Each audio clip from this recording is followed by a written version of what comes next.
Et à l'international, Donald Trump tenait hier un discours sur son programme économique à New York. Et devant les membres du New York Economic Club, l'ancien président s'est engagé à réduire le taux d'imposition des entreprises qui fabriquent leurs produits aux États-Unis de 21 à 15%.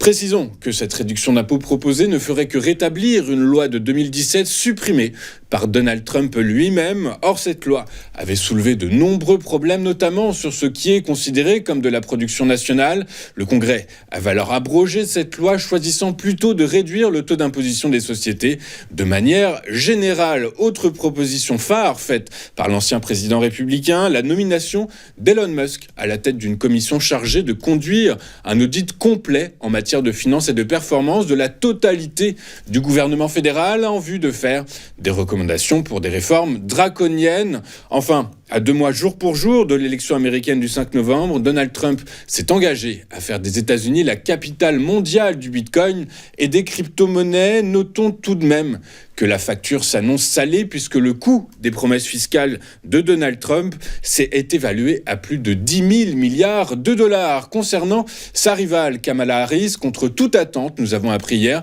que le président russe apportait tout son soutien à la candidate démocrate, Vladimir Poutine précisant que sous son mandat, Donald Trump avait imposé plus de sanctions à la Russie qu'aucun président auparavant. Au chapitre économique, le marché de l'emploi aux États-Unis perd de sa vitalité. Preuve en est, hier, la publication du rapport ADP qui a indiqué que 99 000 emplois ont été créés en août, soit bien moins que les 140 000 prévus par les économistes. Ces données font suite aux chiffres décevants sur les offres d'emploi publiées la veille, mais perte de vitalité ne veut pas dire détérioration puisque les inscriptions hebdomadaires au chômage ont été largement inférieures aux attentes. En outre, l'indice des directeurs d'achat ISM a signalé que le secteur des services a de nouveau progressé en août. Je vous rappelle que les craintes d'une récession économique outre-Atlantique ont été alimentées par le marché du travail surveillé de près par les investisseurs et les responsables politiques après 4 mois consécutifs de hausse du chômage. Ceci dit, les financiers maintiennent leur prévision d'une baisse de taux de 25 points de base lors de la réunion de la Banque centrale américaine des 17 et 18 septembre prochains. Tout dépendra du rapport sur l'emploi du mois d'août qui doit être publié aujourd'hui. Rapport qui, s'il montre une faible croissance des salaires ou une hausse du taux de chômage, pourrait signifier alors une baisse de 50 points de base des taux directeurs. Rendez-vous donc cet après-midi à 14h30. En France, le président de la République, Emmanuel Macron, a nommé hier, en début d'après-midi, Michel Barnier au poste de Premier ministre. Ancien ministre et commissaire européen, il va essayer de former un gouvernement capable de survivre à une censure parlementaire pour mettre fin à la plus grave crise politique de la Ve République. Dans son discours, lors de la passation des pouvoirs avec Gabriel Attal à Matignon, le nouveau Premier ministre a promis de dire la vérité aux Français, notamment sur la dette financière et sur la dette écologique. Il a par ailleurs fixé les priorités législatives de son gouvernement, au rang desquelles l'accès aux services publics, la sécurité au quotidien et la maîtrise de l'immigration. Du côté des réactions de l'opposition, le patron du RN, Jordan Bardella, a assuré que son parti jugera sur pièce le discours de politique générale de Michel Barnier avant de se déterminer sur une censure de son gouvernement après sa désignation donc comme Premier ministre. Quant à Jean-Luc Mélenchon, il a dénoncé une élection volée. Chef de file de l'extrême gauche, il appelle donc à manifester massivement le 7 septembre prochain. Avant de regarder ce qu'il s'est passé sur les marchés financiers hier, jetons un œil à ce qu'il faut suivre sur les marchés financiers ce vendredi 6 septembre. Et sans surprise, les investisseurs auront les yeux rivés vers les États-Unis puisque à 14h30 sera publié notamment le rapport NFP très attendu pour le mois d'août et dans d'autres données concernant l'évolution du marché du travail américain comme les créations d'emplois donc dans le secteur non agricole, le salaire horaire moyen et le taux de chômage. Donc rendez-vous à 14h30. Je vous rappelle concernant le taux de chômage que les économistes l'ont modélisé en baisse de 4,2% alors qu'il était de 4,3% au mois de juillet. Concernant les évolutions du salaire horaire moyen, elles sont attendues en hausse puisque au mois de juillet, évolution. Le salaire moyen avait pris 0,2%. Les économistes ont modélisé 0,3%. Quant aux créations d'emplois dans le secteur non agricole, au mois de juillet, ils étaient de 114 000 créations d'emplois. Le consensus des économistes a modélisé une hausse de 164 000 créations d'emplois. Donc, tout chiffre qui ne raterait ces anticipations pourrait signifier évidemment que la Réserve fédérale américaine augmente non pas de 25 mais de 50 points de base.